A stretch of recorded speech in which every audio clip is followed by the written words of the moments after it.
Just a wrap up of the work session and the council meeting for the City of Grand Rapids for Monday, July 27th.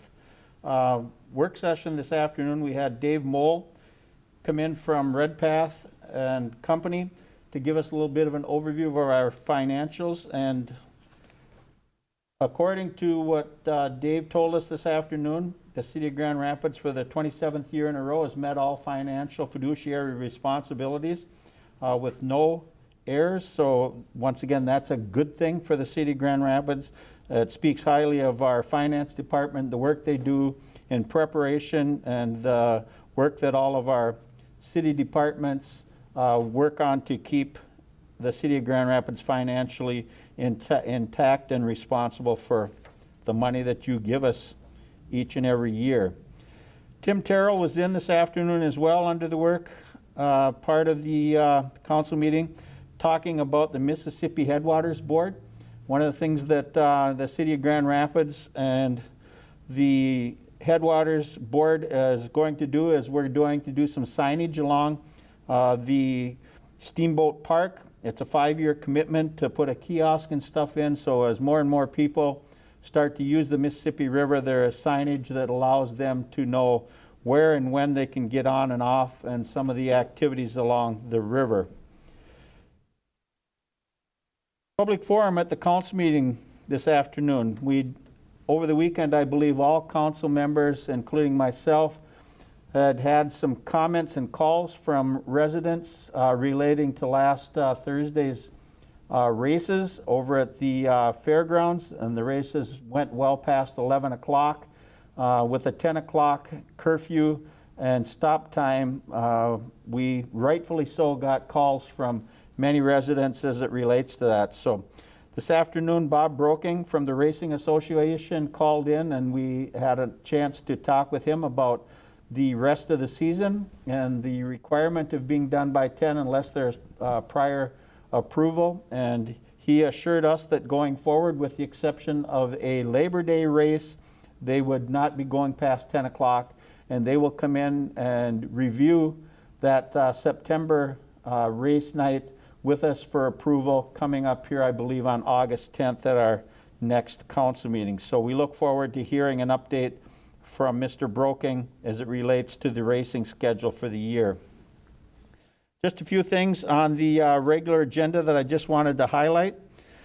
Sarah Holum is moving, as we talked about over the last couple of council meetings. We've been doing some restructuring to work on our financing and the package of trying to turn the IRA Civic Center around from being a draw to a positive from a cash flow standpoint.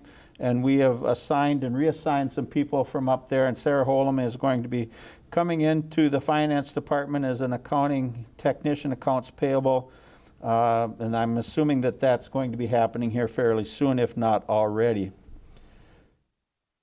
We also approved the school resource officer agreement for the 2020-2021 school year with School District 318. That's in anticipation that school will get started in 318, and there will be a need for that officer to be up there. So I know I'm not the only one, but I am certainly hoping that things work out and we can get our kids back to school coming up here in September, and we can start to see some normalcy in kids' activities, including the ability to go and to socially mingle with their friends and stuff at school, and to get some sporting activities back on the agenda there that we all seem to like a lot. We went into a purchase agreement with the county on a leaseback for the fire hall. As you recall, the county is going to be buying the fire hall, and the city will be constructing a new fire hall on the south side of town. So while that is being constructed, we have to have some agreements in place with the county on a leaseback for the city to continue to use the existing fire hall until the new fire hall is built, which we are assuming will be sometime prior to August 1st of 2021. We did adopt a resolution proclaiming and declaring a local emergency, an extension of the declared local emergency in the city of Grand Rapids. Governor Walz extended some local emergency authorities statewide, including the wearing of masks. Thus, you see a mask on the council members and stuff this evening. If you're in a public building, the anticipation and the expectation is that a mask will be provided if they have some at some of these facilities, or you should bring a mask with you when you're looking at being out in a public facility for your protection and the protection of others, but because it is mandated down through the state of Minnesota, we are expecting compliance from residents throughout the city of Grand Rapids. Last, I just wanted to touch off, Matt Wegworth, our city engineer, was in awarding a contract for the CP 2015-3, the US Highway 2 West Trail. It's about a $1,250,000 project to extend that trail and continue that work that's been going on in conjunction with the city of Cohasset as we are looking at trail development around the area. What a great time to have some of these things coming on and being completed. You've got the Tioga trails and trails around town. There's great opportunities if you're walking or biking to get out and use the trails around Grand Rapids. So with that, we will get together again in 2 weeks. I believe it's August 10th for a regular meeting in the Grand Rapids City Council. And once again, I encourage everyone out there to take all the precautions that you can.